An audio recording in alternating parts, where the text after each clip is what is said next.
Good evening, ghouls and goblins. Welcome to Insomniac. I am your host, the vicious serial killer, Sabine de Winter. Mwahaha!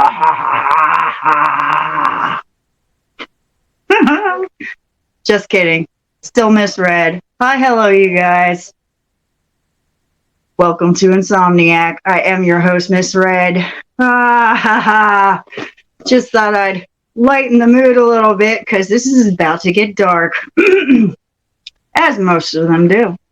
So, hope all of you are having a good evening, night, morning, whatever you want to call it. So, yes. Could you be a serial killer? Yeah, or somebody you know might be a serial killer. So, this one's going to be set up a little bit different. We're not going to do this the whole 1 through 13 like we usually do. We're going to do this on fact and myths to start out with, and then I'll give you those wonderful little tips on how to identify a serial killer. So, yes. So, the first one, is this fact or myth? There are 150 victims of serial murder in any given year in the United States. What do you think? Fact or myth? That is fact. It is statistically speaking that, about approximately on average, 150 people in the United States alone are killed by a serial killer in any given year. And that rate is going up as our population does. So, yeah. Yeah. So this one, fact or myth. The FBI defines a serial killer as a person who has killed 3 or more people with a cooling off period. Otherwise, they are a killing spree murderer. What do you think? Fact or myth? It is fact. Yes. So in order to be considered a serial killer by FBI standards, who actually was the ones that set the standard for serial killers back in the 60s and 70s, you have to kill 3 or more people and then have a cooling off period where you don't kill people for a little while. If you go sequential kill to kill to kill, you're considered a killing spree murderer. So, yeah. Crazy. This one, fact or myth. Serial killers are only creepy middle-aged white dudes. Is that fact or myth? It is myth. It is myth. In fact, there are quite a few notorious serial killers that are female. So, yeah. And kids, too. Yep, kids are not out of that realm of being serial killers. So, yeah. Next one, fact or myth. All serial killers have a specific method of killing their victims. What do you think, fact or myth? That is a myth. There are also other documented serial killers. They purposely switched up their methodologies of killing people so they were less likely to get caught. I don't know, the Zodiac Killer? Yeah. Fact or myth? Most serial killers are intellectually impaired slobs. That is a myth. That is a big, big myth. So, actually, most of them are highly intelligent, and they are highly methodical because that's how they don't get caught. So, fact or myth? The 2 main motivations for kills are power and sexual gratification. So, you think that that's a fact or a myth? And if you guess fact, you are correct. Yes. Most of the time, some sort of empowerment because somebody in their childhood made them feel helpless or hopeless from abuse of some sort, and they're traumatized by it. So they're trying to regain that sense of innocence and power that unfortunately they can never gain back.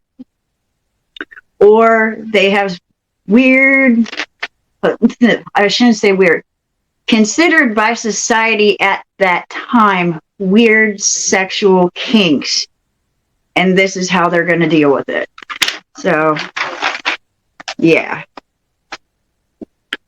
Yeah, I'll have to do a video about fears because, yeah, the number one fear is not death. It is humiliation. Yeah. So these people would rather kill people than be humiliated. All right. And the last fact or myth.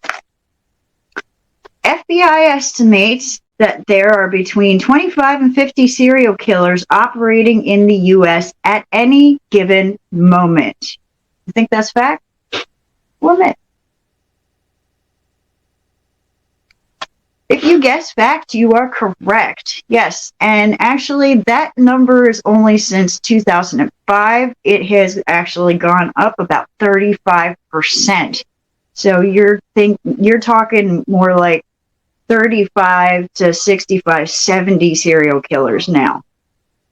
So, and I know a lot of people are asking, as I just explained in my makeup and chat that I do to get ready, how the heck in a society where there's cameras everywhere and everybody's got cell phones and everything's being recorded, how on earth do these people get away with this stuff? Well, here's the thing. There's a lot of even first world countries where things are not as well documented as it may seem. And honestly, one of the biggest syndicates of mass killings do happen to be the government systems that control said countries. And they just use the label of serial killer to cover up, a botched mission. And there's still a heck of a lot of countries that are underdeveloped or that they have gangs that run rampant and just the whole nine yards. So the police forces have been cut, funding has been cut, and people, our law enforcement and our militaries just can't keep up with these people. And of course, these people are devious, Criminals don't gain by playing within the modes of the law. They just don't.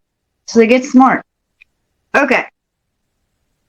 So I want to clarify a kind of differentiation of fact and myth that unfortunately has become very notorious with social media and movies and books and stuff. Because a lot of people think that all serial killers are psychopaths. And that is an incorrect assumption. See, psychopaths and sociopaths are two entirely different categorisms within criminal psychology. So a sociopath is not recognized in a court of law as a mental illness, but prompted by negative reinforcement and conditioning. So these people they weren't born messed up. They were made messed up by trauma and horrible life experiences. And being a sociopath is not something that you can use in court to say that, you're not guilty by reason of insanity. However, with a psychopath,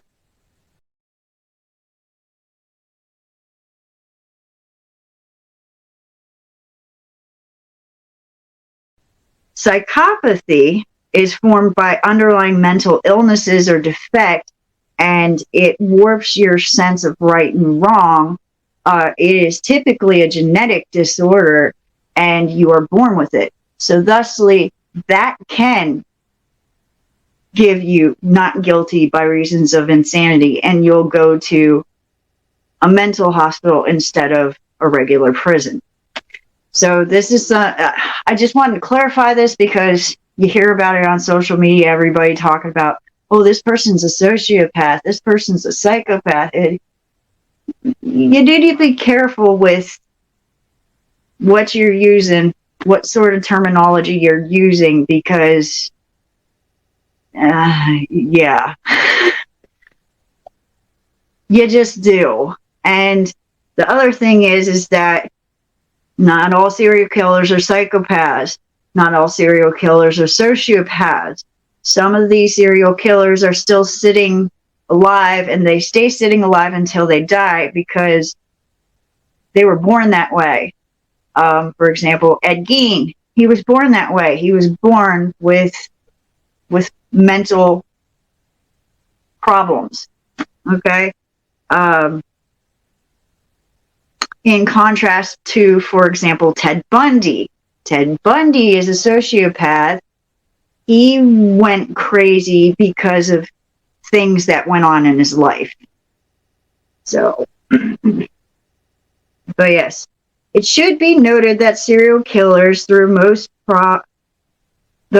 most probably have mental issues that are recognized in the United States law, they're not considered incompetent to stand trial by reason of insanity, as I just said, due to the fact that they hid their crimes, okay, therefore are aware that they are indeed crimes. That's the other thing. In most situations, you can't get off on the plea of insanity case, because in order to be a successful serial killer with a long career, you have to have enough awareness that what you're doing is wrong and to hide what you're doing. So yeah, very few serial killers can avoid, death row. So, and on to this. All right. So, could you be a serial killer? Or could somebody you know and or care about be one? So, the most common traits of serial killers are, when they're kids, bedwetting. And I'm not talking like, 2, 3 years old. I'm talking like 13, 12, 14, at a point in life where that shouldn't be a problem so much anymore. Now, this doesn't mean that every child that ends up doing these things, or every person that has these traits, are 150% predestined to be a serial killer or a bad person. It's just, if these traits that I'm about to tell you are all linked together, it's very highly probable that they either are or might be in the future somebody very dangerous. So bedwetting, cruelty to animals. Many killers are documented that they tortured animals and stuff, it's part and parcel of the thing. Arson, setting fires to things. That's pretty common. Antisocial disorders. If they have a big problem getting along with people, if they have a big problem with authority, if they seem to be very quiet, or they have difficulty, with their social skills and their social etiquette, that sort of thing. Okay. Childhood abuse. And quite often, the childhood abuse, especially if it's bad enough, will be linked with the cruelty to animals and the antisocial behavior. Because with the cruelty to animals, that's like, okay, this person that I cared for and trusted, usually an adult, took power over me in a destructive way. So I'm going to take it out on something else that I have control and power over in a destructive way. In fact, a half-decent amount of killers don't start out as killers. They start out as rapists. And when they end up getting caught and going to jail, their solution to not leaving witnesses is to rape their victims, then kill them. So, yeah. Okay. High intelligence and cleverness. This is a big myth. Most serial killers actually have fairly high IQs. You know, you're talking like 110 to 125, 130. Some of the most famous killers could have genuinely been comparative IQ wise to Einstein. You know, and Einstein, I believe his was in the 137 mark, 140. So, yeah, very intelligent people, very crafty, very clever. So, most of them are charismatic and charming, but it's something they've learned. It's part of the sociopath part of things. Okay. Has an underlying motive, obviously. You know, revenge, sexual gratification, dealing with trauma and shame, control, power, restraint, all sorts of things. So, yeah.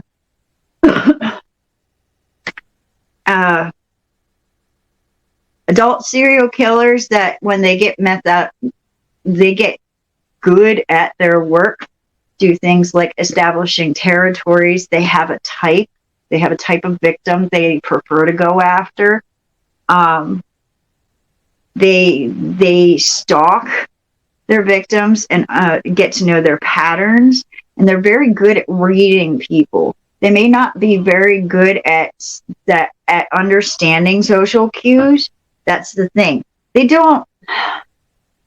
Most of them don't feel in the same way that normal people do. Like, they value people for what those people can be as an asset towards them, not as people. Okay? So they learn people's patterns, they learn people's mannerisms, and they learn how to mimic them for the right occasions.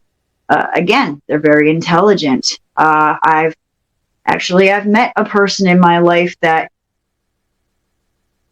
they won't, if somebody in the group says a joke, if you watch them, they won't start laughing until a little bit after everybody else does. Why? Because they don't understand that social cue.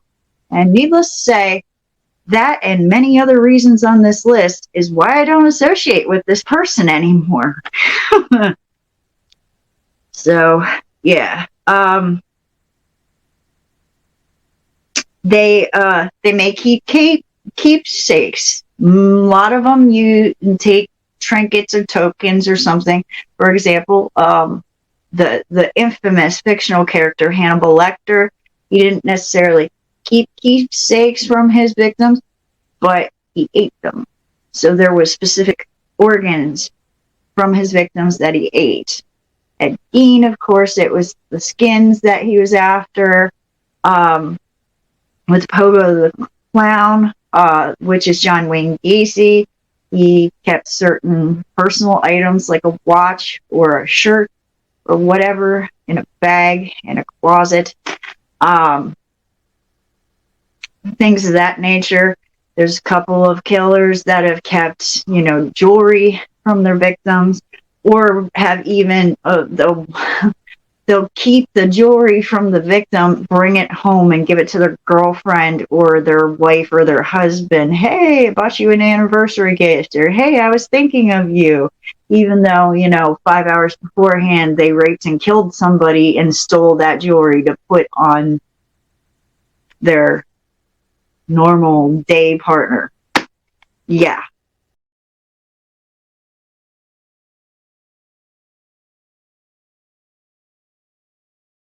Crazy stuff. So, yeah. Let's see. They're manipulative. Very, very manipulative. They're lifelong insomniacs. Majority of serial killers are insomniacs. They have chronic insomnia because a lot of the reason why they do what they do is they have psychological issues that haunt them. So that comes with insomnia. So, yeah. they have difficulty with societal stability. Now, this one's a little bit debatable because you do have examples like John Wayne Gacy, who, he had a very successful construction business, and he had the side business of being Pogo the Clown for like charities and kids' birthday parties. And like all his neighbors loved him, so they never really thought twice about it. And at one point, I think he was even awarded like the key to the city by Jackie Onassis or something. It was one of the first ladies. He was awarded personally the key to the city for all of his good stuff and good deeds. And like he had a wife. He had 2 children. His mother-in-law was also living with them. He had a nice rancher home in town in the suburbs. Nobody ever suspected anything until, for whatever reason, a police officer had come over on a hot day during the summer and smelled the stank of death. And that was the pile of deceased young men and boys that were in the crawl space under the house, starting to decay and smell in the summer heat. That's how he was found. Okay, that's how he was caught. But yeah, other than him though, majority of them have problems with things like I said, like social etiquette and social skills, genuinely connecting with people, keeping jobs, keeping apartments and places to live, keeping relationships, whether it's, friendships, family ties, romantic relationships, just, a decent, I would say a half decent amount of them were also addicted to drugs or alcohol at some point in their lives, severely addicted. And so, yeah, there's always a huge life skill chunk missing somewhere. In fact, as far as I can remember, John Wayne Gacy is the only example of somebody that in their daytime life had themselves together entirely. So, but yeah. And the last one here, the last common traits. Don't come at me. This is the facts. The most common signs, zodiac signs. The 4 common signs that serial killers are born under. Number 1 is Virgo. Okay, like I said, don't come at me. It's just the facts. Now, this could be a little bit biased because Virgo, I believe, also has the largest populace of any sign. The last half of August, the first half of September. I'm pretty sure that the majority of the world population are Virgo. So, but it's also, whether you're a believer in astrology or not, there are certain traits that come with people that are born in certain times of the year.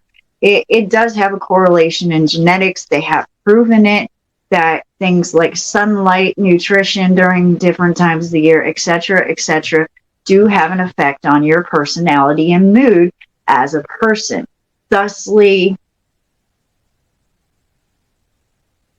zodiac signs, to a certain degree, do hold a general median value.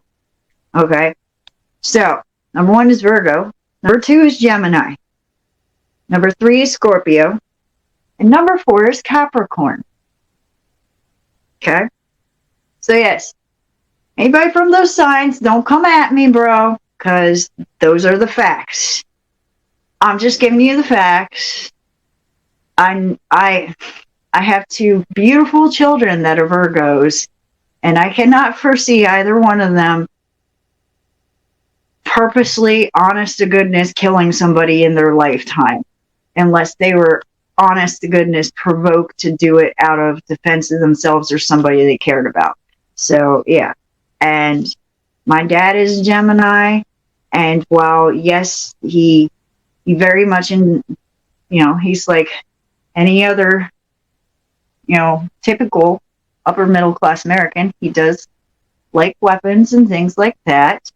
And he gets upset and frustrated about people's stupidity sometimes. I don't believe in a million years the man would hurt somebody on purpose unless he was provoked to do so. So I have friends that are Scorpios. I have a sibling that's a Capricorn. These are the facts. Unfortunately, the majority of documented serial killers that we have the most data on just happen to be these 4 signs. So, yeah.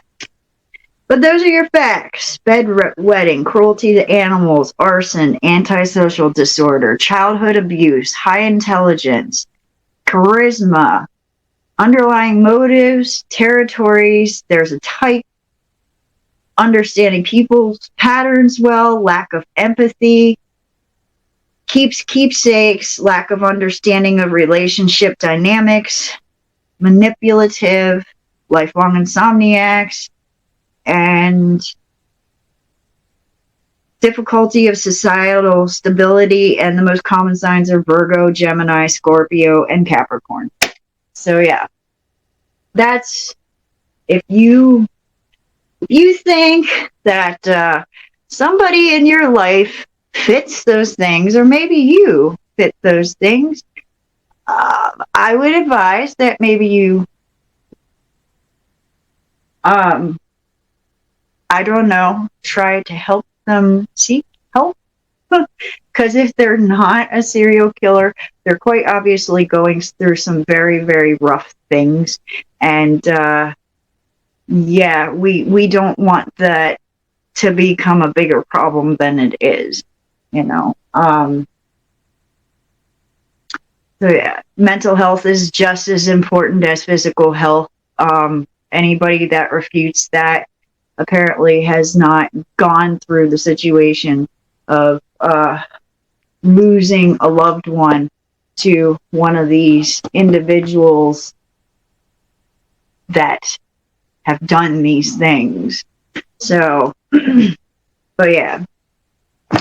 So, that is the show. I hope you enjoyed it and found it entertaining and educational at the very least. And I hope it helps you have a little awareness on what to look for to keep yourself safe. Oh my goodness, especially with the whole dating scene. You guys, these are red flags. If these people are that you're dating are displaying, I would say even 40% of these things, because there's 20 of them. So if they are prominently displaying at least 5 of them, run. Never look back. Ever. Seriously. You will thank me when you are still alive and unmaimed. So, but I hope you guys have a wonderful evening, morning, afternoon, whatever it is for you. And I'll see you guys next time. Bye-bye.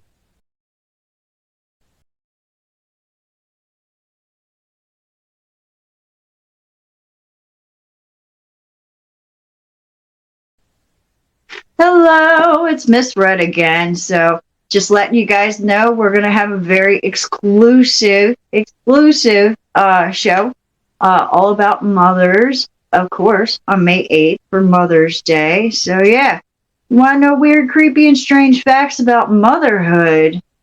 Make sure you tune in May 8th. Don't be late. Love you guys.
Good evening, my lovelies. Welcome to Insomniac. I am Miss Red. Yes, lovely, lovely day. And yeah, as typical day goes in motherhood, my days are usually from about 6 a.m. till 11:30 p.m., if not longer. So yeah, this is kind of a typical day look for me. Isn't it gorgeous? Yeah, so hot. I know. Yeah. So, yes, tonight's episode is weird, creepy, and strange facts about motherhood. Ah, goodness. So, a little bit of history. For the longest time, throughout Mesopotamia and all of those times, mothers were actually worshipped and honored as goddesses. And as society started to actually come into fruition and stability more, especially when the Roman empires and the Persian and Babylonian empires fell and the Romans rose, in came the patriarchy. And back down to our humble roots we came. So, we're going to start off with number one. Number one, as of 2016, the average annual salary you would have to pay a mother to compensate for her tasks that she performs for just one child is $63,985. And that was back in 2016. Think about it. Think about all the shit that a mother does in her day for her kids. She is a secretary. She's a therapist. She's a guidance counselor. She is a cook, a dishwasher, a laundress, a housekeeper, an accountant. I mean, a nurse. The list goes on and on and on. And so almost 64 grand back in 2016 to raise one child in a year. Yeah. So I guess that's a weird, creepy, and strange fact because of the weird, creepy, and strange facts that are going to come after this. That kind of gives you a good idea how historically and even today we treat our moms. Number two, the youngest mother in history. Okay, this is weird, creepy, and strange to the nth degree. Okay, the youngest mother in history was Lena Medina, and she lived in Peru. She gave birth May 1939. Guess how old she was? She was 5 years, 7 months, and 21 days old. That is the youngest mother in history, okay? And that is weird, creepy, and strange in so many ways because of so many things that I just don't want to get into, because if I do, I'm going to get angry all over again, just like when I found this fact. On the other end of the spectrum, the oldest mother in history, Amkari Penwar, okay? 72 years old. And she had twins. And she was ostracized for the fact that she was a great-grandma and conceived twins at 72 years old, even though it was still her duty as a lady of that particular time, because this was also in the 1930s, and it was still a big thing of the lady of the house to serve her husband in any way he deemed necessary. So she was still pursuing her maternal duty at that particular point, but because of her age, she was ostracized from her village. So yeah. Number two. Cheers. Number three, microchimerism. Some cells from the fetus stay with the mother after the child is born and everything. Some of the fetal cells still stay with the mom. and actually enter into the mother's brain. Now, they're not sure if this is beneficial or harmful to mom. They're still doing studies about this. But yeah, so that technically it makes every mother on the planet a chimera, which makes us a mutant and a quote unquote mythical creature. So yeah, go moms, we're X-Men. Number 4, postpartum psychosis. PPP, or postpartum disorder, or PTSD, because yes, you can have PTSD from childbirth and the process that happens to you after. It is a manic depressive state caused by extreme body fluctuations, hormone changes, and life alterations. Quite similar to extreme cases of PTSD from soldiers that have been prisoners of war. These particular disorders have caused moms to commit suicide, to murder their children and their family members. It is a disorder often overlooked by society and physicians alike, even though it has been medically proven to be 150% a thing. So yeah, obviously that's a weird, creepy, and strange thing, because this is something that a mother's body does without her ever asking it to, just because she became pregnant. And yeah, I mean, there are countless articles that you can look up of mothers going completely batshit off the rocker and like drowning or suffocating their newborn, or killing their husband, or killing one of the other children in the house, their mom, their dad, their neighbor, their whatever. And it's all because their pheromones and their body and their life has done a complete, 180 on them, and they can't handle it.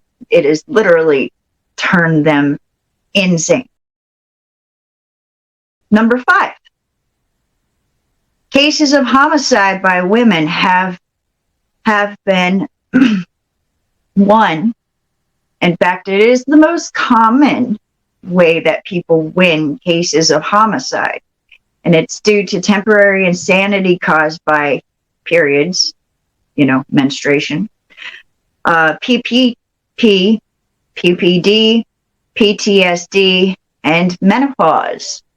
So I know a lot of people are like, oh, hey, that's not fair, oh, so she went all hormonal and now she gets to get off because of this.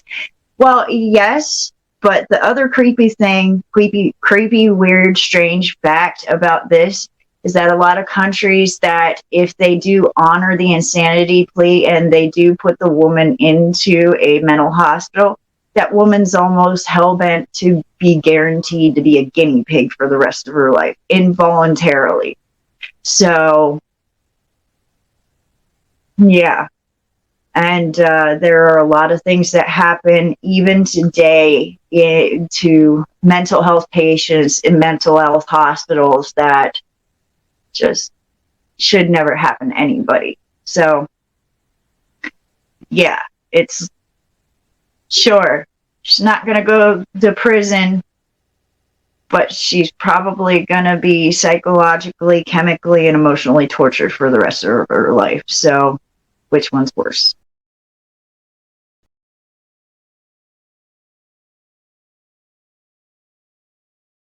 Number 6, 15 million girls under the age of 18 are married and become mothers. Yeah. In a year. So that's the equivalent of 28 girls every minute that are being married off, and they're not even 18 years of age. Every single minute. So, because there are still tons and tons of cultures where arranged marriages are very, very common. And, of course, with human trafficking and the abduction problem, this, that, and the other, that also, young youngsters being abducted and shipped somewhere else to be child brides is not uncommon.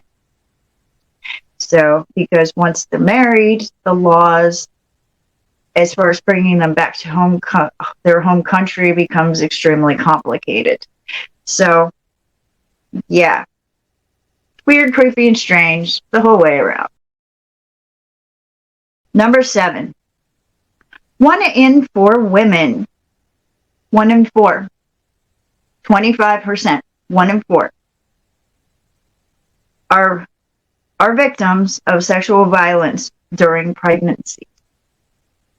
Yeah. That's not including physical abuse, emotional abuse, psychological abuse, or anything like that. That is sexual abuse. That is their partner advancing on them or abusing their womanly parts while they are pregnant. 1 in 4 women. Okay? And there's approximately 4 billion women on the planet. So that means 1 billion women. That's nuts. Number 8. 128 mothers are killed by their partners and or another family member every single day. Okay. You see what I was saying about how we treat our mothers? It's like these are the people that give us life. And at one point in history, mothers were worshipped as goddesses that gave us birth, gave us life, sacrifice because the female body changes entirely from the fetus, and thusly the partner that she partnered with to make the child's DNA. These 2 individuals' DNA are now in her system forever, which means that her whole entire body, person, and lineage for eons to come, her mitochondria has been altered. And this is how we treat these individuals that make such a big friggin' sacrifice to us, for us, so we all can be here participating in this. Number 9.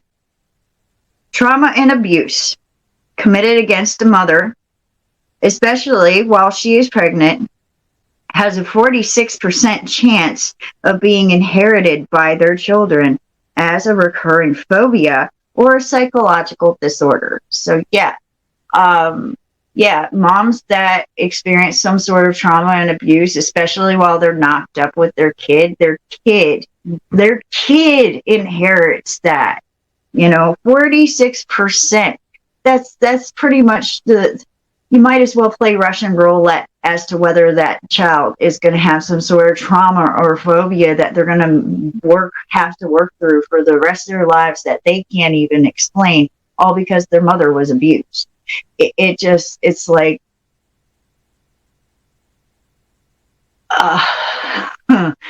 people don't realize how important it is to respect their partners and respect themselves until you start looking through statistics like this and realize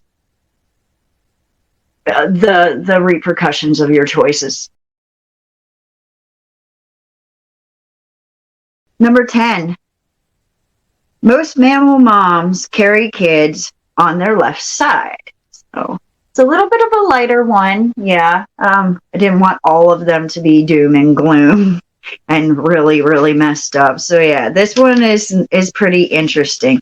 So the concept is that, a mom, whether it's, even spiders, ironically, will carry their brood more towards the left side.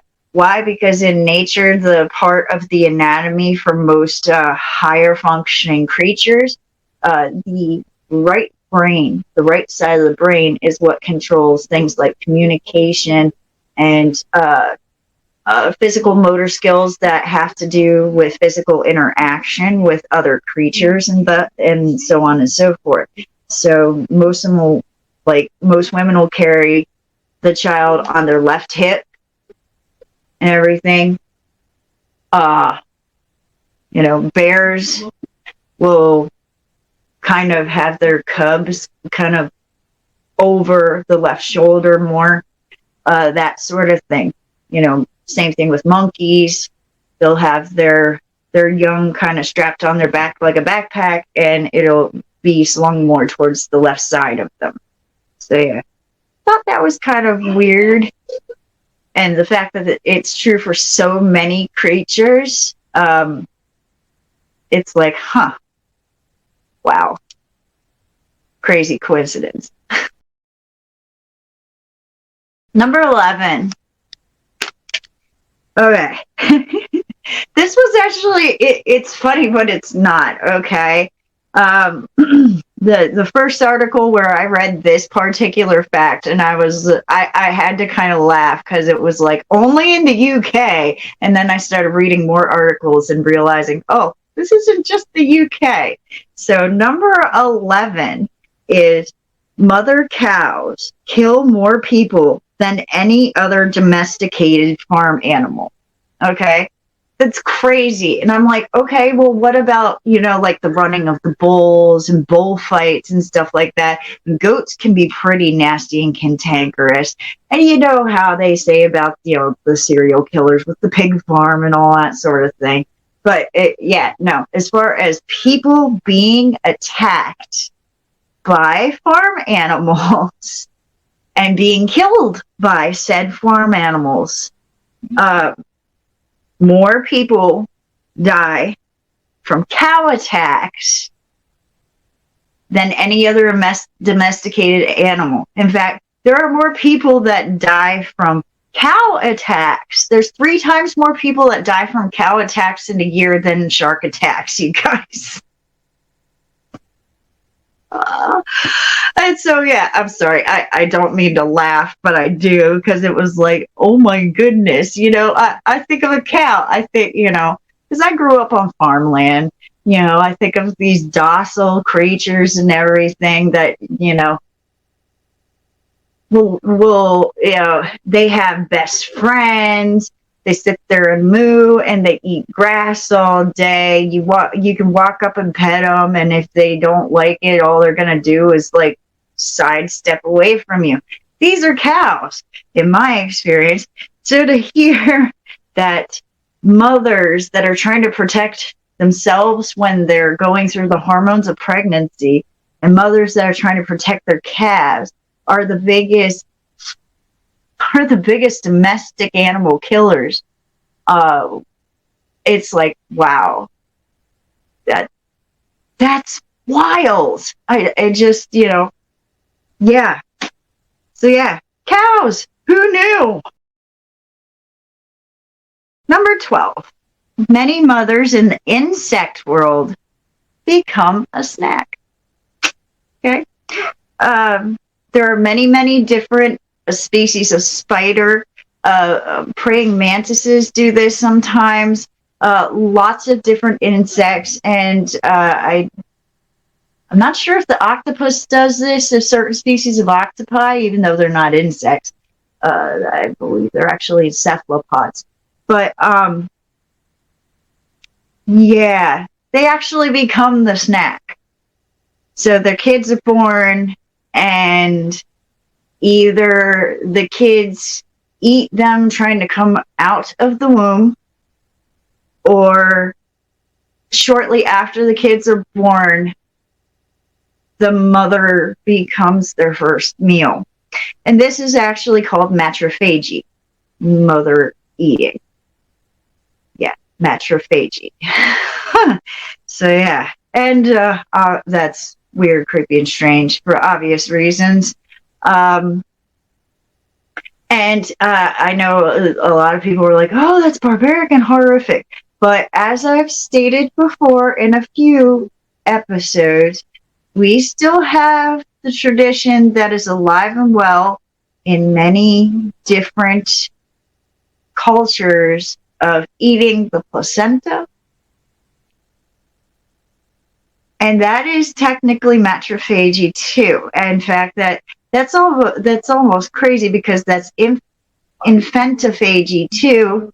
It's matrophagy, infantophagy at the same time. If infant eating, infantophagy, and matrophagy, because the placenta is the kind of the blood barrier, the blood and tissue barrier between mom and baby inside of the womb. And people eat that ritualistically. So it's like, yeah. Yeah. Yummy. Anybody still hungry? And the last one, number 13. 40% of women in first world countries are not only the primary caregivers of minor children, they're minor kids, they are also the breadwinners of their household. Single motherhood has been rising since the 1960s, almost 3% per year.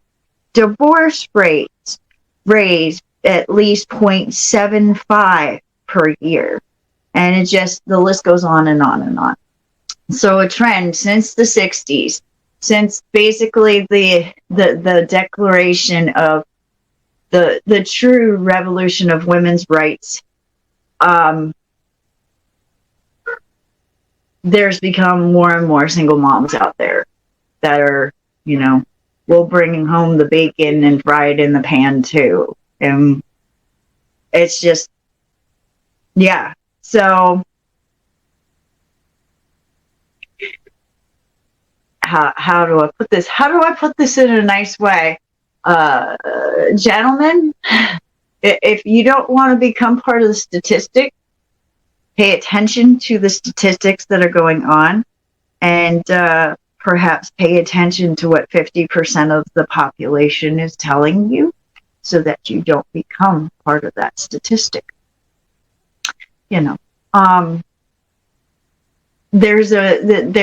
It's the correlation between these particular statistics says that women want respect. Women want respect, and they want to be treated as equals. And that is what that says more than anything else. And they're quite obviously willing to break bonds that for many centuries in our world culture, it was pretty much unheard of to break that bond before death. So, yeah. The age of equals is here. Perhaps it's time to start listening.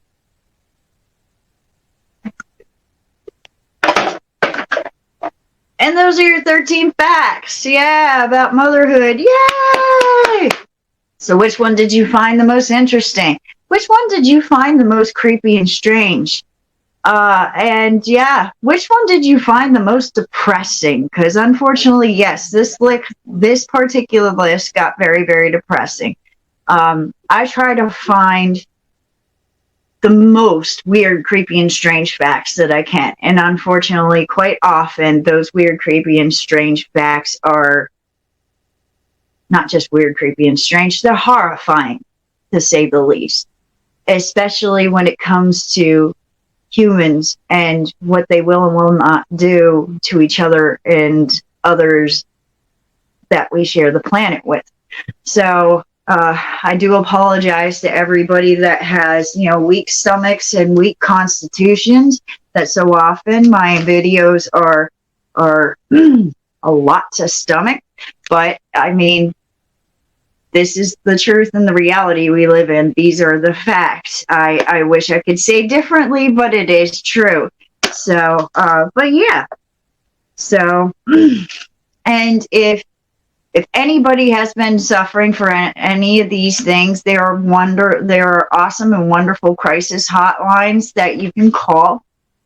If you believe that you are a parent that is struggling with any of the things that were mentioned here, please call the crisis hotline. You know, you can Google it. It's a 1-800 number. They're open 24/7. You can talk to them and they will give you advice on where to go for help for any of this crap. So,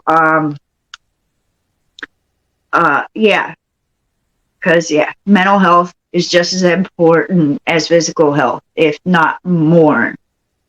Because honestly, a lot of the reasons why murders and homicides and stuff happen have nothing to do with physical health, or very little to do with it anyway.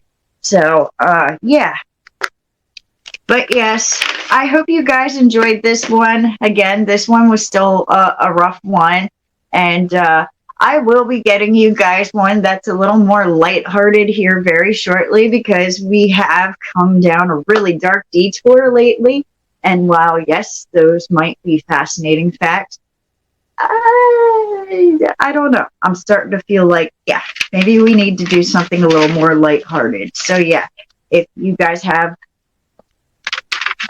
any suggestions on any sort of more lighthearted topics that you would like to hear from down the rabbit hole of the weird, creepy, and strange, just let us know.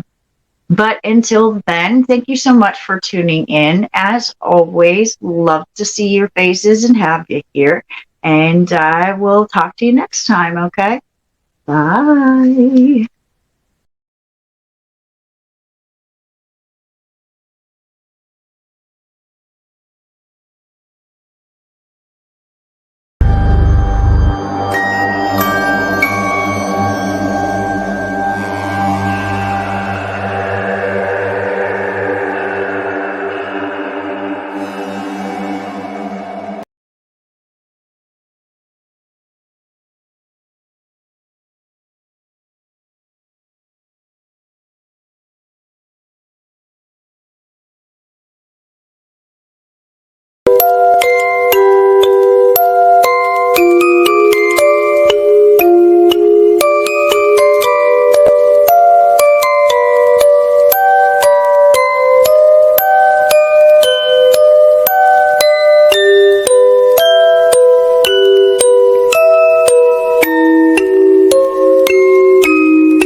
Hello, my ghouls and goblins.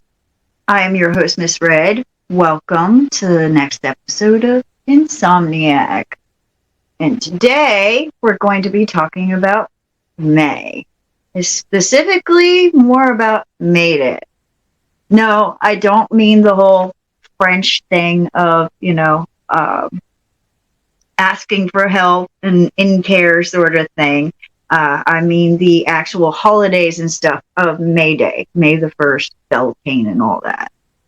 So yeah. So you're probably wondering a little bit about the outfit, because usually my outfit is themed to fit. So I kind of took inspiration from from the actual inspiration of the holiday. So May Day, May 1st, is the celebration of the goddess Flora, the goddess of the flowers, on the European continent for the pagans, and she's got lots of other names. And the lei that's actually wrapped in my hair is for the goddess Pele, because May 1st in Hawaii is Lei Day. So, yeah. Yay! Yay, fire and flowers! Fire and flowers! Sounds like something I could definitely get into, Give me a tropical drink and set something on fire with pretty flowers. Yep, I could get into that. I really could. So, but yeah. So a little bit of back history, of course. As I said, May 1st in Europe is also known as Beltane. That's the more pagan name for the particular holiday we're going to be referencing, or Maypole. So in Europe, a pole or a May tree is erected in many places, and it's also now done in many places around the world too. And it's the celebrate the first blooms of spring and masculine fertility. That's what the pole represents, is masculine fertility. And then it is decorated with ribbons and baskets and flowers, and that's supposed to represent feminine fertility. And of course, seeding of the trees. It's also the time of like the first spring coupling of birds and a lot of mammal species. So again, fertility, fertility, fertility. Yeah, let's all get Twitter pated, and enjoy all the beautiful colors that are about to spring forth. That whole April showers, spring May flowers sort of thing. But anyways, yeah, that's the history. So with that, let's get on with some of our more creepy, weird, and strange facts about it, right? As we do on this show. Fact number 1 is Hexanacht. So the night before, on April 30th, there's a celebration. It's called Hexanacht, which means Witches' Night. So it's kind of similar to October 31st whole thing with Halloween. On April 30th, into the night of April 30th into May 1st. So what happens is, so the legend is that witches meet on the tops of mountains, okay?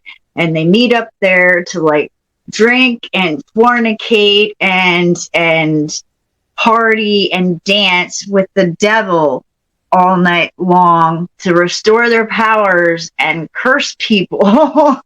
Okay. I have been to some pagan Beltane traditions and stuff. I have also been to a couple of Hexanachts, and while we have danced together and drank, and some people have chosen to do the fornication part, I don't recall seeing the devil there ever. And majority of people that I know that swear to pagan traditions don't even believe in the devil. So yeah,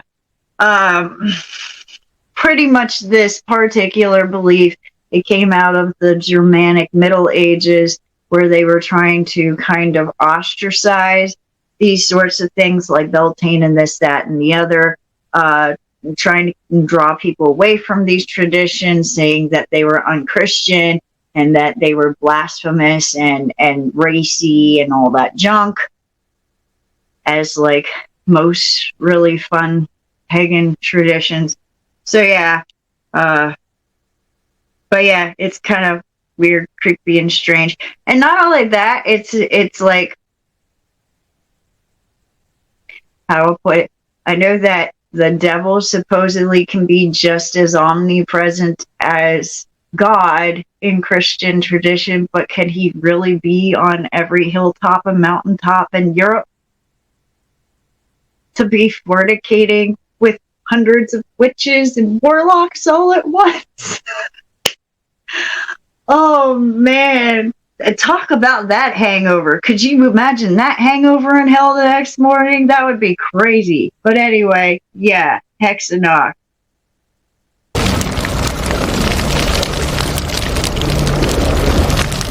Number 2, Dash in the Coals. So this is another originating from pagan traditions. So many celebrate May 1st by practicing dancing in the coals or jumping over a fire. And so the Myfer or Myflower jump, because that's what they call this particular bonfire. They call it a Myflower, a Mayfire jump, is meant to cleanse the soul and stoke the passions for summer romance, and this is a thing, like, usually couples, they'll go hand in hand, and again, I've participated in this before, or, as couples and stuff, or even as young single people, like the young single people join in a ring and dance around the fire, and you're supposed to dance close enough to get into the coals. And if sparks fly up, that means that the people that make the sparks fly up in the coals will have luck in love and passion for that year. And the couples that make it happen will have luck and love and prosperity for that year. So yeah, it's an interesting tradition. Of course, when you start adding things like, how do I put it, spiritually enlightening drugs or alcohol, of course, things like jumping over a fire and dancing in a coal patch can become extremely dangerous very quickly. I've seen people that they decided to do the fire jump, after midnight, after they've imbibed one too many, and it hasn't ended well. So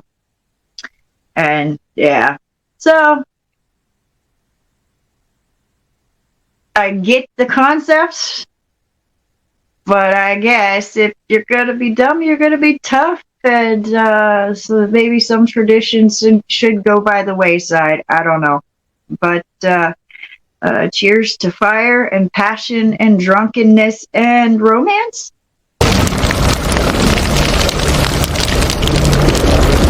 Number 3, roll in the hay. I don't know too many Americans that haven't heard this term, and a decent amount of Western Europeans have probably heard this term. And of course, the term means to go get busy in a haystack or a hayfield, or in like a thing of hay in a barn. So this term came from May Day, May 1st, where, during the May festivities, some party goers, like some couples, people would hook up and they would find like a quiet little corner where some hay, nice fresh hay was set down so people could sit or something or whatever. Nice quiet little corner, and they would go have their little romp in the hay together. And this was actually considered an activity that people were almost expected to do, and it would bring you good luck. Not just in the fertility and procreation sense, but I mean, like, in the money sense, because hay itself, because of it being gold and the whole Rumpelstiltskin sort of thing, symbolized gold, symbolized money. So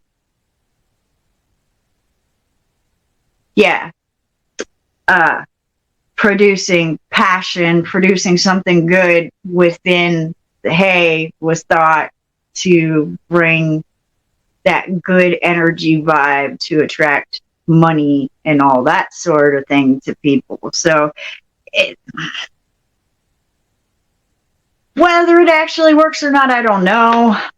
Personally, it's like, I grew up in the country. I know what it's like to have hay, stuck in your clothes after working on, helping work in like a barn or something for an afternoon. And that is not a pleasant experience. So, yeah, have a roll in the hay with your partner. And the friction burn that you would incur after such an experience, I can't imagine that being good luck. But, to each their own. So, yeah, I guess. Roll in the hay. To get money. Yay.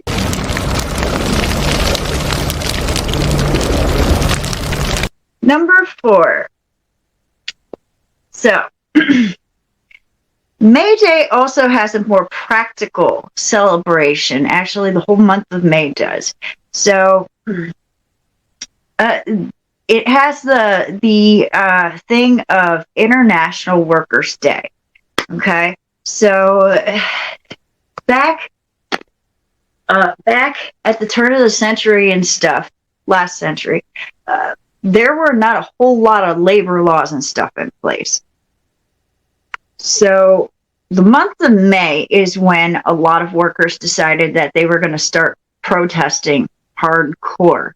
And May was when I think it was like 30,000 workers in Chicago decided that they were going to go out and they were going to hardcore protest. And many, many people were injured and murdered by the police, honestly, for doing these protests, because people were dying left and right in factories and on farms and stuff all over America and all over the world, quite frankly. Industrial revolution was an awesome, awesome thing. However, without any sort of laws in place, and, I know everybody complains about OSHA, the Safety and Health Association, the Occupational Safety and Health Association that we have in America. But OSHA was established to protect the United States worker in the case of being injured on the job. Because before OSHA was put into place, before the labor boards were put into place, before unions were put into law as being a thing, there was nobody to protect anybody. People died horrible, brutal, disgusting deaths. And it wasn't just like adult people. Children as young as like 3 years old were forced to work in factories and died some of the most gross, gory, terrible deaths in factories all over the world. And so, yeah, a lot of Americans, America kind of led the trope, as we usually do with a lot of these things, to stand up and protest for better, safer work environments and getting equal pay, because that's the other thing. Majority of the common day worker didn't get shit to work in these horrible, nasty environments that were killing everybody and making everybody sick. It was pretty much indentured servitude. So, yeah. International Workers' Day, which is also, ironically, May 1st, is the day that the decision was made for the workday to be limited to 8 hours a day. American laborers fought for this right in the 19th century, and it just, so, yeah, when you're grumbling and you're whining and moaning about things like OSHA and unions and this and that and all of the other, understand what you are grumbling against and whining about. Yes, these things always have their cons, and this was over 100 years ago, so there have been government sanctions and CEOs and things that have learned how to work the system and twist the system to their advantage. Okay, OSHA, all this stuff. Okay, there's a lot of systems that have been made to protect the rights of citizens that have been corrupted. That's why revolutions happen almost every 200 to 250 years. So, and it's kind of a whole thing like clockwork. Honestly, it happens in almost every country, has happened in every society since the dawn of time. But yes, understand, the month of May and Labor Day in September, these two occasions are to represent what our forefathers have fought, and that is for the health and safety for us to be able to make a decent living so that we can be happy and healthy and continue to pursue life, liberty, and the pursuit of happiness. And things like OSHA and the Department of Labor and Industry and unions were put in place by these forefathers to ensure that to happen.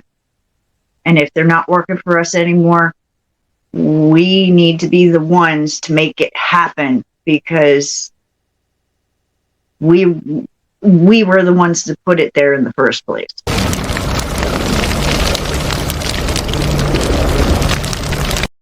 Number 5. Now this one's kind of anonymous. Okay.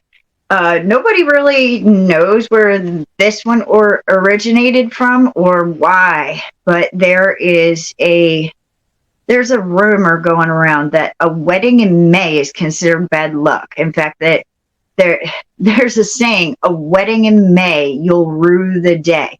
And this really became popular. Like it was in Europe before the Elizabethan era, but it really became popular in the Elizabethan era. There's no real explanation out there as to why. And I looked at a lot of different sources as to why, and nobody really had any good explanation where it came from, what it really refers to, anything like that. So to me, that's kind of weird, creepy, and strange, just for the sheer fact that there's no information on it. You know, it's ominous, and there's no information on it. It's like, okay. And the fact that May is kind of like the first really nice month of spring, where people can run around in like t-shirts and shorts, so you can wear like a really nice summer dress to have a wedding, and your man can wear like a really nice lighter tux and all that sort of shit. And you can have a nice outside reception, and there's flowers blooming and whatnot, and yet there's this supposed curse on the whole month of May. And it's like, and yet ironically, people that have been born in May, statistically showing, seem to be better with relationships and finances on a whole than any other month.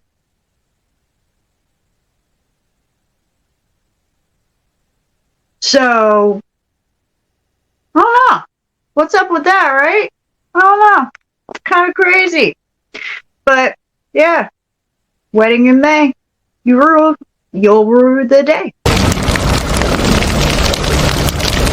Number 6. Now, this one I found really interesting. So, okay.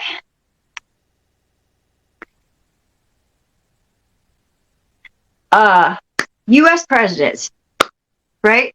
It is on a median, the most dangerous job on the planet. For the amount of presidents we have versus the amount of presidents that have died while in office, either from assassinations or just from death, is really, really high. The percentile there. But May is the only month that is on the calendar, on the traditional Gregorian calendar, that a president has not died in.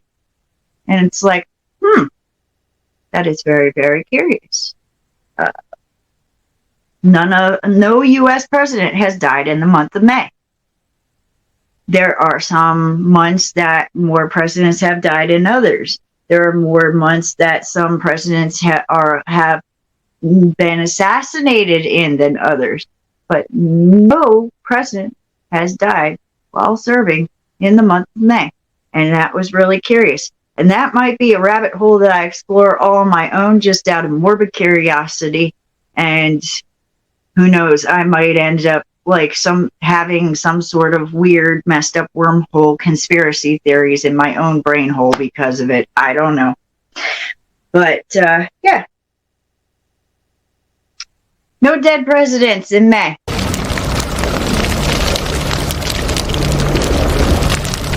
Okay. Number 7.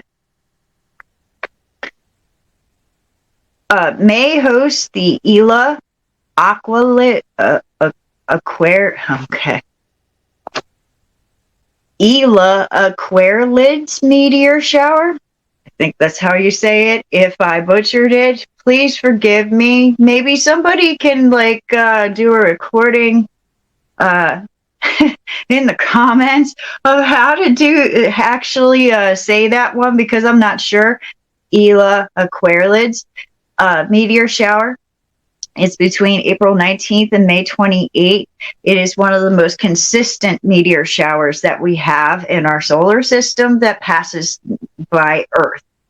Okay, it can be seen around the equator, and it's weird, creepy, and strange because it's the only really consistent one.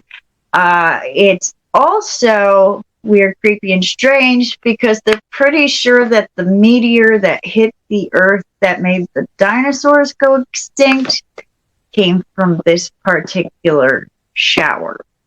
So whatever's going on that makes this particular meteor shower loop around annually,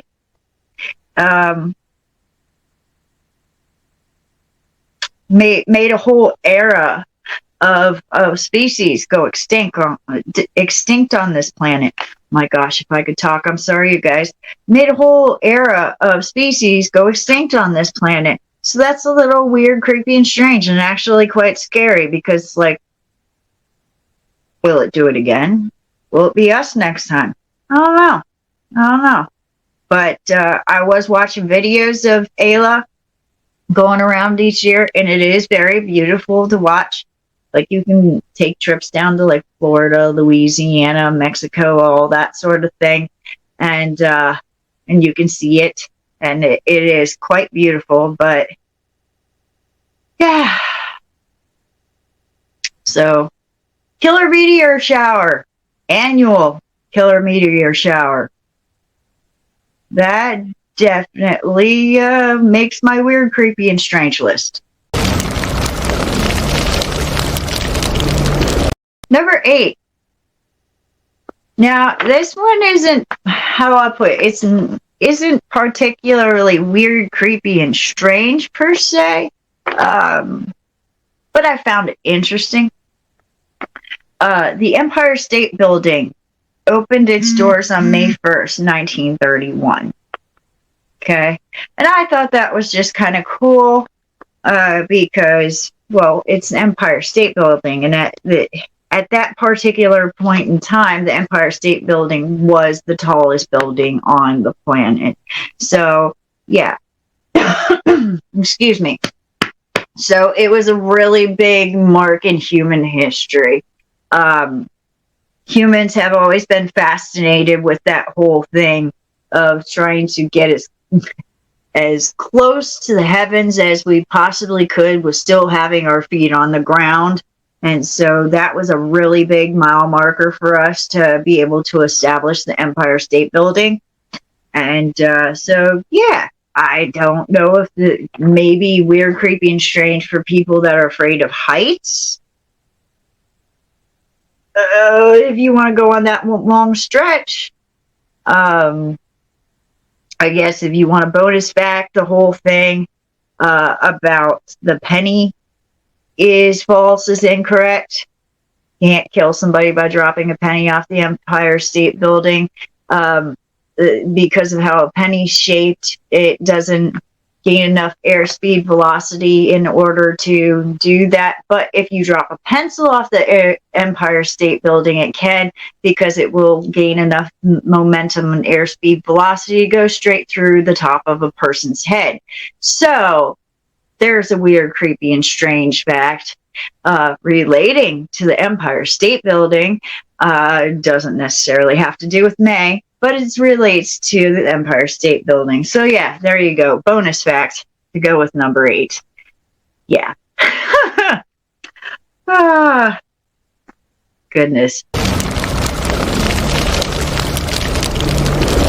And then number 9. So, maypole. Has anybody ever done the maypole dance? Yeah? So, what the maypole dance is, as I explained in the beginning with the history. So, what they go do is they will cut down tree. Usually, traditionally what it is the guys in the village will go find like the straightest, sturdiest tree they can find. And they'll shave off like all the limbs and stuff. Okay, so it's just the trunk going straight up. And then they'll attach ribbons and stuff. Ribbons and flowers and baskets of flowers and ribbons and junk. And they'll attach really, really long ribbons. Hopefully, potentially ribbons for like everybody in the village. Everybody, at least every female in the village, to the top. And these ribbons will extend the whole way down to the ground. Okay?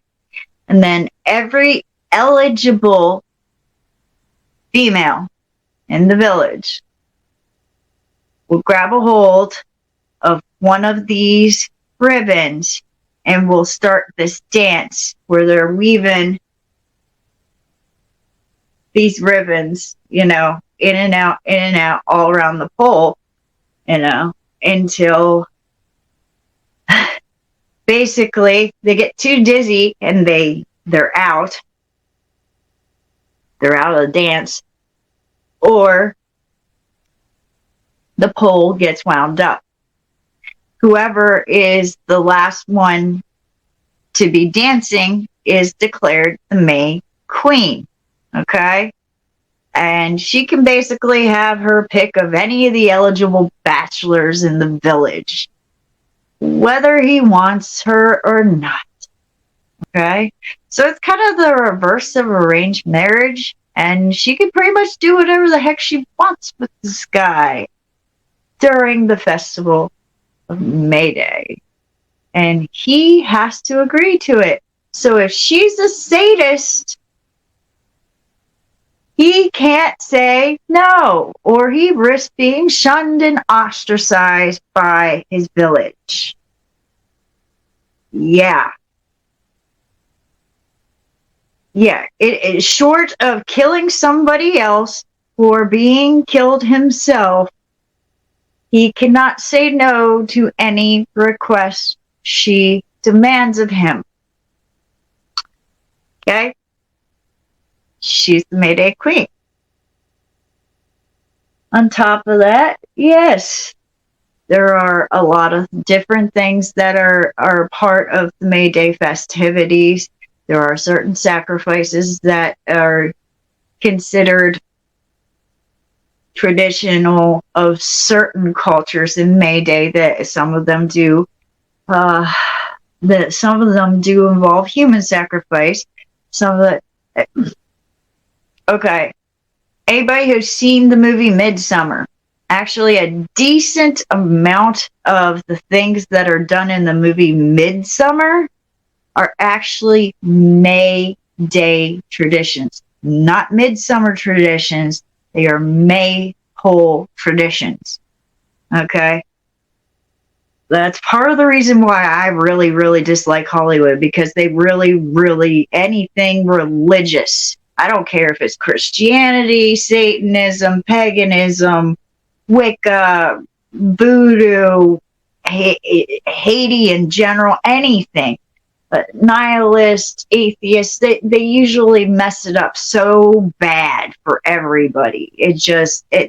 Seriously, I mean, they get it kind of sort of in the right camp, but they get the details so freaking wrong and they make people look like idiots.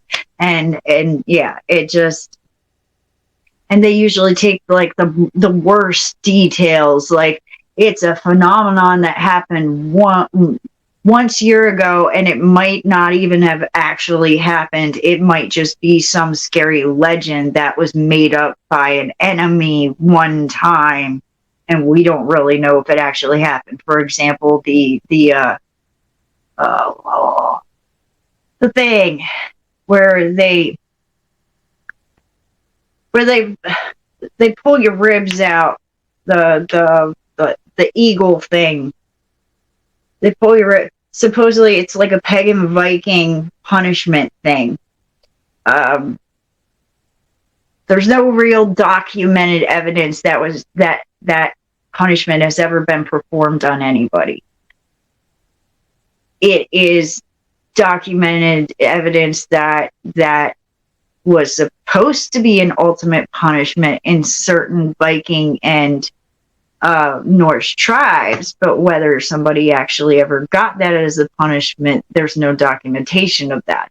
So, and no evidence in graves of that. So it's like, you see what I'm saying? And it just, but yes, there is evidentiary support that, long story short, that yes, there are certain types of human sacrifice rituals that were done on May Day in certain pagan villages and cultures. It is presumed that those sacrifices were prisoners of war to help with like crop growth and this, that, and the other. I don't know. I don't know what the story was because I wasn't there. But yeah, it just, so and that's the thing. The Romans did the same types of things on their May Day, and of course, when Christianity came in, they came in and they shunned May Day. They shunned the living shit out of May Day, and so there were a lot of arrests and tortures and hangings and shit that went on because of May Day, as did, any holiday that was related to anything that the Christian church considered pagan. It just, I don't know. Politics in the name of religion have always been bloody and terrible. So there's always weird, creepy, and strange facts related to human blood and torture and gore whenever you put the words politics and religion together. And that's just how it is. So, and if you add the word holiday, oh yeah, forget it. You're gonna find weird, creepy, and strange. So, yeah. But anywho, those are the facts I have for you for May Day. I hope that you guys have a fantabulous May. Of course, I will be bringing you lots more videos. I have a couple of ideas. I have a couple of things that other people have requested, some fans, and actually some of the fellow promoters from Heart and Soul Promotions. They have brought some brilliant ideas that they would like for me to research as far as weird, creepy, and strange facts. In fact, one of these days, I'm going to bring you some weird, creepy, and strange facts about wrestling. Yeah, maybe that's the one I'll do next. I don't know. So, I know a couple of them is about some very specific wrestlers throughout history, too. But anyway, I hope you guys have a wonderful, wonderful evening, day, morning, night, whatever it is for you. Thank you so much for tuning in. Stay weird, creepy, and strange. Love you guys. Bye-bye.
good evening, my ghouls and goblins. Welcome to Insomniac. I am your host, Miss Red, and tonight we have a very special episode for you. We actually have a couple of guests on board with us tonight, and we are talking about the topic of wrestling.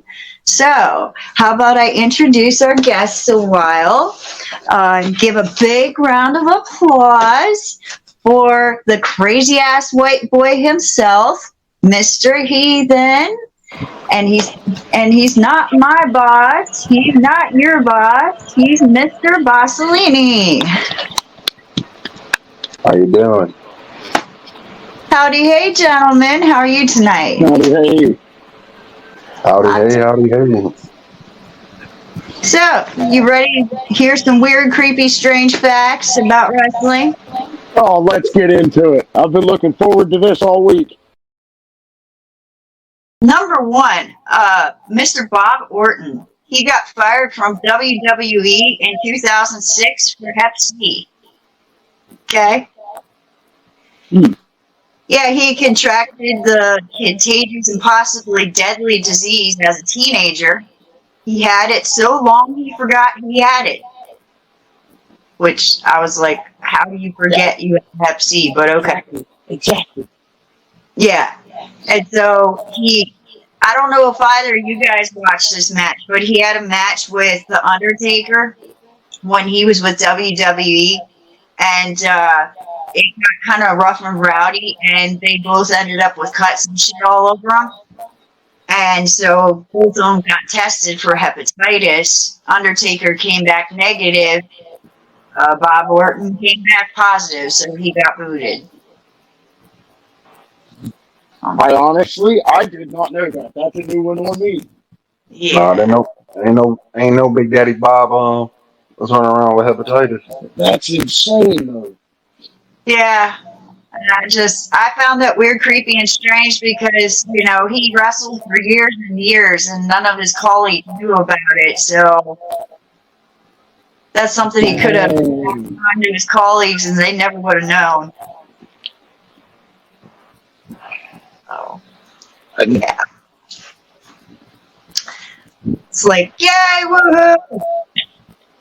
Chalk another one up for WWE, am I right? Yeah, I know. In fact, a decent amount of these are from WWE. It's like, I'm sensing a pattern here. Right? Maybe they tested for the wrong stuff. Yeah. Oh my goodness. All right. Number 2, Dead Man in Flames. So, oh my goodness, I just had a brain fart. Yeah, Undertaker, again. 2010, I remember watching this. He was doing an elimination chamber. I forget who it was against. And it was the pay-per-view for the elimination chamber. And he went to walk out, and he was in his usual black robes and everything. And one of the pyrotechnics went off, but it went off bad, and he got submerged in a ball of flame. Do you guys remember that? That was one that I vividly remember. I think I remember watching that one. If not, I remember hearing a lot about it. But, I mean, that's not, anymore it's really not uncommon with pyrotechnics difficulties in WWE, though. How many of them have they had when you look at it? Yeah. The bad thing is the Undertaker done had quite a bit of. Exactly.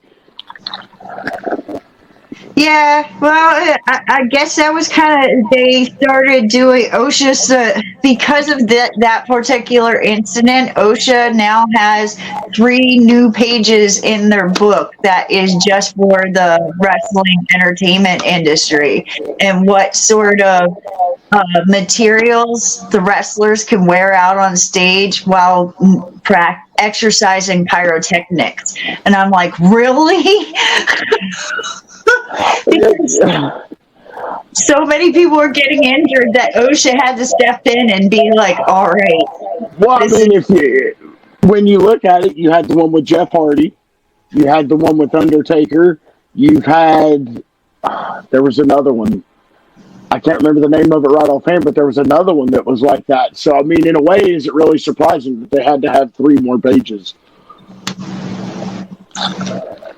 Yeah. I mean, and really, it's kind of sad if they have to literally put in their paperwork, watch what you wear because we might blow you up. I mean, well, you do realize that WWE loves to play with fire. True.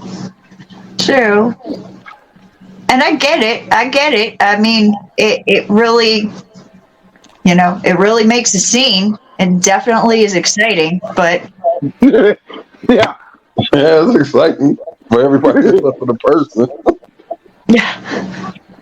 yeah, I mean, when you make your mark in the Guinness Book of World Records because you put 3 new pages in the OSHA record,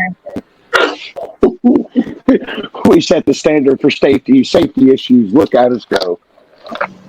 yeah, it just, to me, that's crazy. That's just crazy.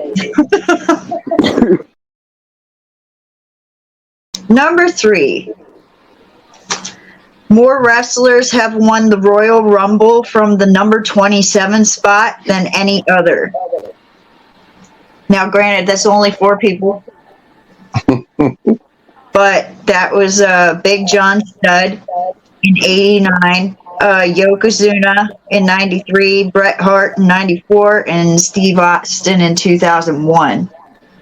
And I guess as far as any of the major events with any of the organizations, that particular number in that particular spot has the most wins. So it was like, huh, that's an interesting and kind of creepy statistic. Especially if all numbers 27. Yeah. At least it's a 913. Yeah, that would be even worse. I mean, honestly, though, wouldn't it make more sense if it was 13? I mean, but 27, though? Mm-hmm. Yeah. You got an event coming in at 27, though. You're fresh. Yeah. There's only 3 other people coming in after you. So if you play it smart, you go lay down in the corner like you hurt. Yeah. And let everybody else beat each other up Right. and just take the strap. I can honestly say I didn't sit back and think about that. I mean, that one is quite random. Yeah, definitely. I don't know. I just, I found it weird, creepy, and strange. And yeah, because of the 27 Club music and everything, it just, it's like, that's just, that's wild.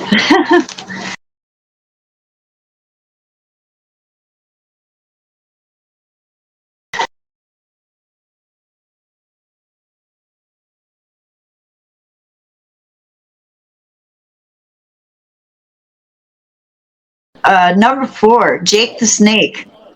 So that with Jake the Snake, he was voted on, I think it was 8 different websites that he was the creepiest or scariest wrestler of all time. And now I'm kind of like, I'm thinking to myself, I could think of a lot of others that had gimmicks that I would find creepier and weirder, but okay, whatever. Well, you gotta understand.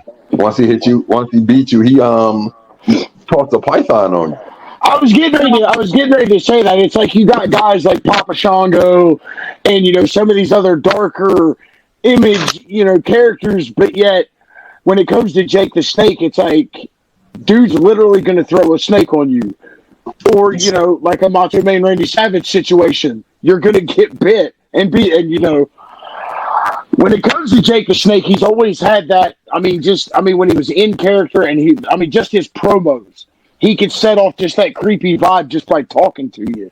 So in a way, I can kind of see where he fits the kind of darker vibe, like the Papa Shangos or the Undertakers, or just any kind of dark entity within the in the Federation. So in a way, I can kind of get that. Like you said, though, dude's literally going to throw a python on you. Sorry, I'm not scared of much things, But if you throwing a snake at me, Exactly. I'm out. I'm scared now. I mean, just imagine that you're sitting in the back and you're talking about it, and they're like, by the way, he's going to beat you, but you have to lay there for an extra 30 seconds, let him drop this. Now, know what's going to happen, snake on you. And you just got to lay there and take it. Yeah. Okay. Yeah. You put it that way. I mean, it's the character behind it really is what sells it. Yeah. True. Yeah. Well, but I guess that's why I've found this particular fact to be really interesting. He never held a title. Nope. Never. Nope. In his whole career throughout the 80s and 90s, he never held a title. Didn't need to. Any kind. Well, I mean, during that time, he also had a lot of his own personal vices that he was dealing with at that time. Yeah, that's true. I mean, there was the alcohol issue, there was the addiction. I mean, that's going to put a lot of it in there too. Yeah, and it was the 80s and 90s. I mean, it was everywhere. Yeah, I mean, that was the thing. But yeah, it just. I don't know. Jake the Snake was such a big character. It was such a huge staple. I mean, almost as big as what Hulk Hogan is considered in legend now, and yet he never held gold. So it was like, well, that's curious. Yeah, but it's like Boss said though. It's like the character he had. He didn't have to win gold or do any kind, have any kind of big main event match or something like that to get over. It was just the character itself. He played it so well. I mean, it sold itself. Right. Sure.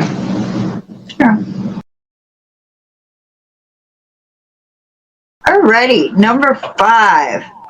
This one isn't necessarily weird, creepy, and strange, but I thought it was funny as hell. I really did. So, okay. So, oh crap! I forgot to write his name down. There was, yeah, I know. There was a Japanese wrestler that Sheamus and Dibasi stayed with in Florida for the international tour when they were in training. Apparently, Sheamus has a habit of being very disrespectful of other people's property and using it without people's permission. He also has a habit of not cleaning up after himself. So he used the Japanese wrestler's protein shaker and then put it back in the kitchen without washing it. And the Japanese wrestler got so furious with him that he beat his ass to the point where he was in tears. And this was something that's confirmed that happened in real life. And I'm just picturing, because this is a Japanese professional wrestler. So he's he's probably 5'6", and you got like 6'5" Sheamus, and hey, if you're messing with another man's protein cup, I mean it could get serious. You gotta clean that. I mean, I've seen gym rats take that seriously. Yeah. Well, it's just disrespectful and crude. It's gross. What? First of all, you're going to use somebody else's stuff without their permission, and second, you're going to put it back and not even bother to wash it. I don't know. You wash that cup, Ethan. You gotta wash that cup. Wash and sanitize. Yeah, but DiBiase was like, it was the craziest thing I've ever seen. It was like watching a mini Hulk kick the shit out of regular Hulk. That'd be great. You touch my protein. Like mini. So it was so funny, but yeah. Number 6, Bruno Sammartino. San Martino. Sorry. I was Got hoping, because, I don't know a whole lot about Bruno's work. I watched a little bit of his stuff on YouTube. But Bruno Sammartino holds the longest WWE Championship reign. He held it for like, what, 5 years? 2,803 days, so a little over 7 years. Dang. Yeah. That's what back when WWE was on longevity for real for their champion.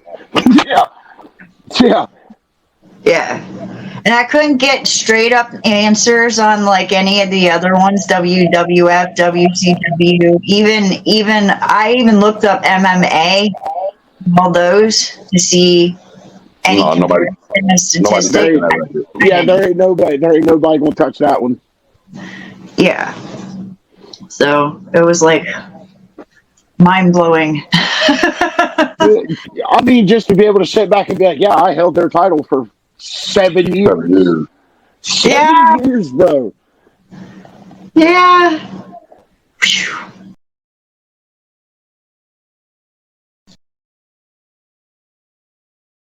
Number 6. The next couple, of course, are about Andre the Giant. I could probably do a whole weird, creepy, strange video on Andre alone, because the man, he was something else. Some of the documentaries I'd seen on him, some of the stories that they covered, it's like, well, we can't tell you the whole story. So I'm like, I bet those times were lit. Oh, yeah. Oh, golly. So, number 7. Andre the Giant either took a nap or passed out drunk for a solid 8 minutes during his match against Big John Studd in the 80s. I watched the video. He was out cold, and I don't know if he was sleeping or he was drunk. Because I watched it, and they were in, like, headlock scissor hold, and John's struggling, trying to make it look good, and Andre was out. It was like you could all but see him snoring. Well, I mean, you look at Andre anyway, some of the pictures you seen with him with a normal-sized beer can, just imagine how many that dude could put away before he even felt it. And enough to pass out, though. I know, a 40 pretty much. You got this dude locked up, and just imagine you lean in, you're trying to work him, and you hear him snoring. What goes through your mind at that moment where it's like, oh, crap? Don't give him no more beer. That's like the greatest no-sell ever. Right. But it just, it was, I was like, there's got to be some mistake. And then I actually watched the video, and he's straight up, you can see from the rise and fall of his shoulders, he is straight up sleeping. And it just, and John's trying to manipulate him to give the crowd a show for 8 solid minutes, and there's no moving him. Oh my God, I'm going to have to go find that footage now. Yeah, it's great. Funny. I kicked him in his ass. Woke up in. Something. Seriously. Yeah.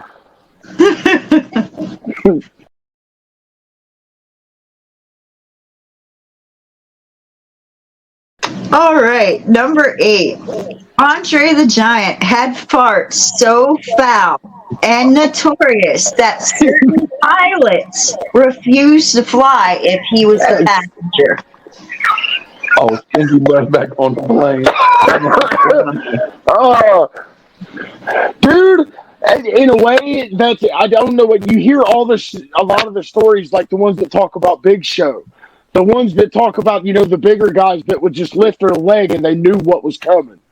Some of the stories that like Vince McMahon would say about Andre the Giant, he said as soon as you seen Andre lift his leg up, you knew somebody was fixing to die. So I can only imagine. Yes, There's 3 pilots in particular, 3 out of the 5 pilots that flew the private airlines for WWE, that they refused to fly the plane if Andre was going to be in it. Oh, Andre on that flight? This ain't my shit. Yeah. Pass that on to the new guy. Yeah, pretty much. They were like, Andre? Oh, hell no. No, he can go on the next one with the next guy. You got Andre, you know, stinky butts. They call him stink bomb. You smell him a mile away. Yeah. Just imagine if you're trapped on a plane with that guy. Exactly. I mean, Oh no, a small plane too, because you know it ain't gonna be like ain't gonna be one of those big ones. It's gonna be a small. The 8-person like little Cessna planes or something. Oh my god, the equivalency of like a pack of gum with 8 people in it, and his 600. How big was he? He was big. I mean, no, dude. Give me a parachute. I'm out. But you know he gonna be the one sitting by the door, and he gonna get so drunk he gonna be passed out on the door. You can't move him and he farting. You in trouble. The plane ride from hell part 2. Oh yeah. Oh, and the beer for Yeah. No. Tell me, man. Oh no, dude. No. I think my stomach's turning just thinking about it. No. Moving on. That one went over like a fart in church. A stanky fart in church too. Yeah. I got this cue to myself. I mean, you got man. Oh my goodness.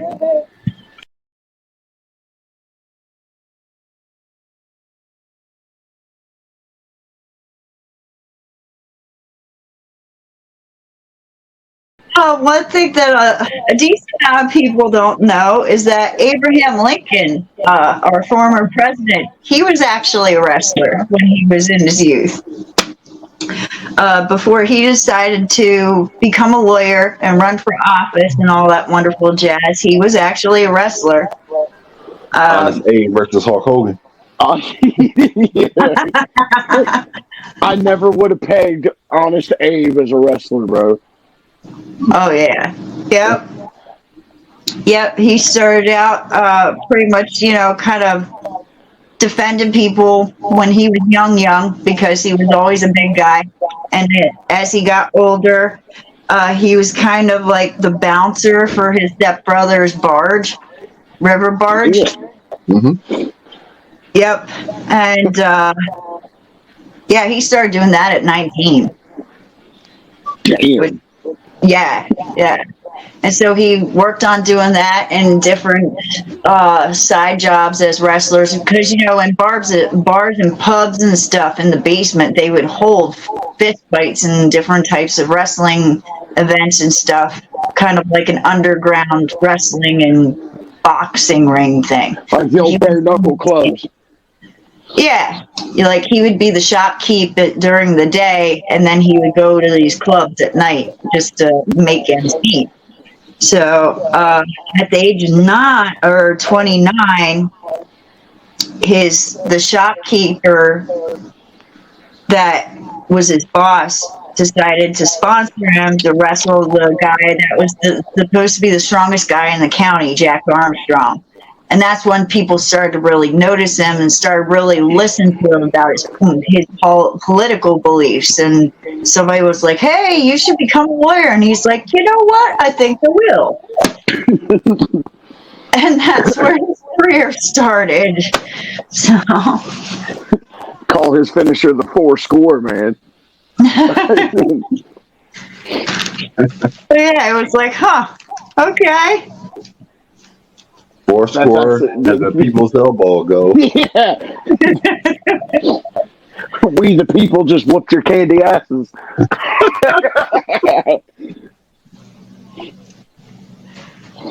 This is a presidential smackdown. There you go. The honest eyebrow, bro. The honest eyebrow. The honest eyebrow. Honest eyebrow. Oh, I love it. Great. Go along with the honest hat. Maybe that's something we should do. Is like get the tall theater hat for the merch line. There you go, dude. Yes. So, buy our merch. Buy our merch. Buy our merch. We get Buy the our tall merch. hat. You can buy our merch. I get Definitely. three of the honest Abe's hat.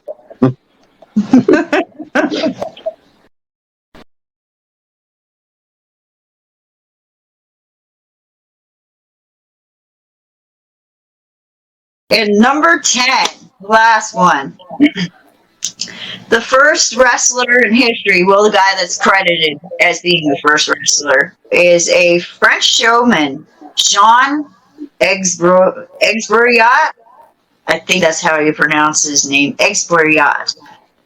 Formed the first modern wrestler circus troupe and established a rule not to execute holds below the waist. It's called the flat hand wrestling rule. So it's like, okay, cool. Yeah. Apparently this young man grew up on a farm, typical. I grew up on a farm in the country and I grew up poor and stuff, and he joined the circus. And he started out as a dude that was just mucking out things, this, that, and the other. Well, the ringleader discovered that he could lift a lot of weight, a lot more than somebody his size should be able to lift. And then one night, a couple of the freaks in the circus were picking on him because of his size. And he got into a big ass fight with one of the muscular freaks and whooped his ass. And so the ringmaster was like, "Hey, we might be able to turn you into a sideshow and make you a little bit more money on your contract." The kid's like, "Okay, cool." And so doing that, he was able to save up enough money to buy his own tent and start his own troupe. He was like, "Nope, I want to do pure wrestling. I want to make it his own thing." Yeah. I want to make it its own thing. And so he did. And he started the first wrestling troupe here. And I was like, that's kind of cool. Kind of badass. It's the little random facts. Yeah. From humble beginnings. Now we got people setting themselves on fire with pyrotechnics and trash bags in the hallway. Budget cuts. Remind me if I get on a flight with Andre, wear a gas mask. I'm telling you, bro, we need to be on the lookout for that honest eyebrow. I think that could be a thing. Oh yeah. The honest eyebrow, the misread top hat merch. Look, we made millions. Oh yeah. I think you're right. Yep, the honest eyebrow. The honest eyebrow. I laid the smack down on the candy ass, and I also freed the slaves. It's true. I kicked your ass while not telling a lie.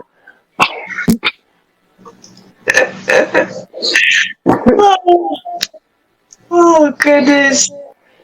Well, that's all the facts I have for you tonight, gentlemen. I appreciate you joining me tonight so much. It was a pleasure to be here. Absolutely. It was a lot of fun. We'll have to do it again sometime. Yeah. Anytime. Absolutely. And So I hope would you stand behind Andre when you got a fart? Do what? Would you stand behind Andre if you got a fart? Shit, I'm only 5'4", dude. I'll take that to the face. I'm out. I'm good, bro. No, I'm out. So let's think about this match where he didn't move for 8 minutes. Could it be that he was drunk and he farted and he smelt it? So he just passed out. Knocked himself out. Dude, I don't know. when she brought that up, it almost made me think of the video where Big Show traps the New Day in the locker room and cracks one loose. Did you ever see that video? He traps Xavier Woods and Kofi all of them in the corner, and he leans up against Kevin Owens and lets one go, and Xavier Woods is like climbing over Kofi to get out of the locker room. Yes. Seen that video, and it's like, oh my goodness, really?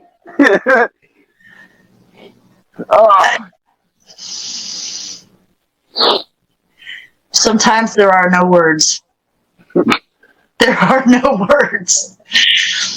Sometimes you get blown up with pyro, sometimes you get farted on by a giant. That is the life of WWE. No, Vince said, don't fart on me. Oh, shit. Again, be careful what you wear. You may get blown up. Exactly. I know you want to come to the ring, but that velvet suit might not be the best thing for you. You're going to go up quicker than Michael Jackson in a Pepsi commercial. Oh no! Vince, make it stop! Oh, shit. Give that man a monkey. Give that man a monkey, and we shall name it Bobbles. Well, thank you so much for joining me tonight, gentlemen. This has been a blast. It's been great. So, Yes. and yes, thank you so much to everybody at home for joining us tonight. I hope you guys enjoyed it. Please, please buy our merch. Tune in and see us on Heart and Soul Promotions every day of the week. We love to have you guys. We love to entertain you guys. And we will see you guys next time. Bye-bye. Bye-bye.